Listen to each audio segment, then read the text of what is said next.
अरे आग लगे, ये भी कोई जिंदगी है। सुबह से चिल्लम चिल्ली पुकार सुन के मैं तो तंग आ गई हूँ। अरे वो भी क्या दिन थे जब मैं गांव में रहा करती थी। पहले बड़ी सुखी थी मैं। पहले मेरी जिंदगी क्या थी और अब क्या हो गई है। शहर में तो लोग भेड़ बकरी की तरह जीते हैं। जीने का असली मजा तो गांव में है। क्यों, क्या हुआ माँ जी? आज गांव की बहुत याद आ रही है आपको? अरे हाँ बहू, शहर का जीना भी कोई जीना है। लोगों की आधी जिंदगी तो सड़कों के ट्रैफिक में निकल जाती है और यहाँ रखा ही क्या है। एक बात कहूँ, दिल्ली शहर अब पहले जैसा नहीं रहा। क्या माँ, जब देखो गांव के गुणगान गाती रहती हो। ठीक है, इस बार ना बच्चों के कॉलेज की छुट्टियों में हम सब गांव चलेंगे, ठीक है? हाँ, ये ठीक है। फिर कुछ दिनों के बाद सारा परिवार अपने गांव चला जाता है। अरे वाह, कितनी ताजी और साफ हवा है, कितनी शांति है यहाँ। चल बहू, अब बढ़िया सा खाना बना दे, मजे से आंगन में बैठ के खाएंगे। सुशीला गांव का माहौल देख बड़ी खुश होती है। 2 दिन के बाद गांव की कुछ औरतें सुशीला के घर आती हैं। बड़े दिनों के बाद गांव आई है सुशीला। हमें तो लगा कि तू शहर जाके गांव को भूल गई। और बतिया, तेरी बहू कैसी है? जरा मिलवा तो उससे। अरे मेरी बहू तो लाखों में एक है। बड़ी किस्मत वाली हूँ मैं जो मुझे जानकी जैसी बहू मिली है। हमेशा मेरी सेवा में लगी रहती है और आज तक कभी पलट कर जवाब नहीं दिया उसने। सुशीला की बातें सुनकर सभी औरतें हंसने लगती है।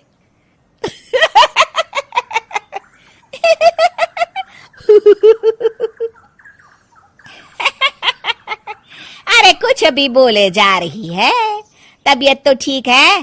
तेरी बहू चांद से आई है क्या? क्यों बहनों, दुनिया की कोई भी बहू अच्छी होती है क्या? सब औरतें ममता की हाँ में हाँ मिलाती हैं।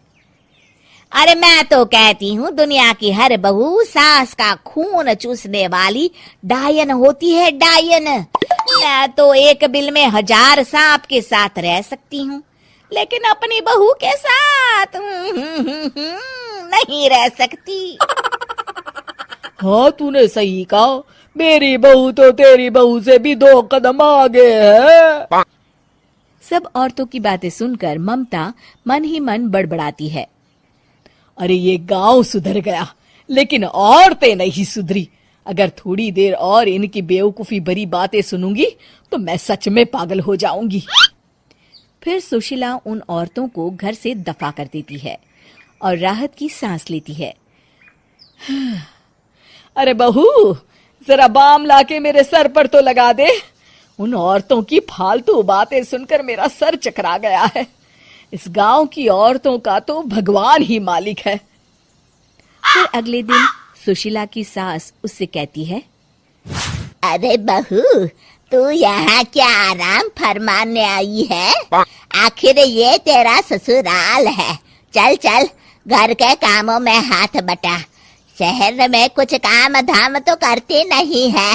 जरा अपने आप को तो देख, कितनी मोटी हो गई है। सारा दिन घर का काम करने के बाद शाम को सुशीला, हाय मेरी कमर, हाय मेरे पैरों ने तो जवाब दे दिया। आज तो मुझसे मक्खी भी न मारी जाएगी। अरे बहू, जरा आकर मेरे हाथ पैर तो दबा दे। जी माँ जी, अभी आती हूँ। तभी सुशीला की सास जानकी को रोकते हुए कहती है, अरे रुक जा बहू, एक दिन काम करके इसको इसकी नानी याद आ गई।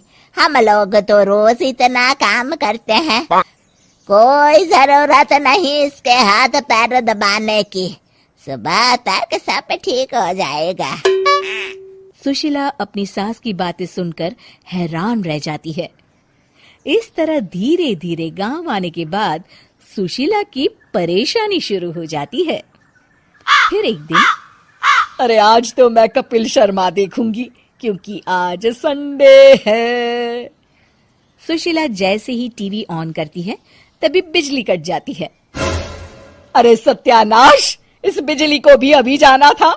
इतने दिनों से मैं टीवी सीरियल देख नहीं पाई। हमारा देश इतनी तरक्की कर रहा है, अरे पता नहीं ये गांव कब सुधरेगा। अरे अब तो 2 दिनों के लिए बिजली को भूल जा, ये तो यहाँ रोज की बात है। अब इस अंधेरे में रहने की आदत डाल ले। हाँ। हे भगवान, अब क्या होगा? ऊपर से इन मच्छरों ने जीना हराम कर रखा है। दूसरी तरफ घर के काम कर करके और बिना किसी सुविधा के सुशीला तंग आ जाती है और उसे शहरी जीवन याद आने लगता है। क्यों माँ, मजा आ रहा है ना? अरे आपने ऐसी सूरत क्यों बना रखी है?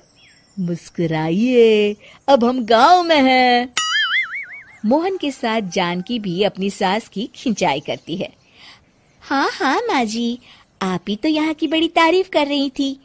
फिर अभी तो कुछ ही दिन बीते हैं, वैसे भी अब तो आप यहीं रहने वाली है ना? अरे नहीं नहीं बहू, मैं एक दिन और यहाँ रुकी तो मर जाऊंगी। मुझे शहर ले चलो। क्या दिन थे, कितनी सुखी थी मैं वहां। ठीक है माँ, हम कल ही वापस शहर चले जाएंगे। इस तरह सुशीला शहर आ जाती है और फिर कभी दोबारा गांव जाने की जिद नहीं करती।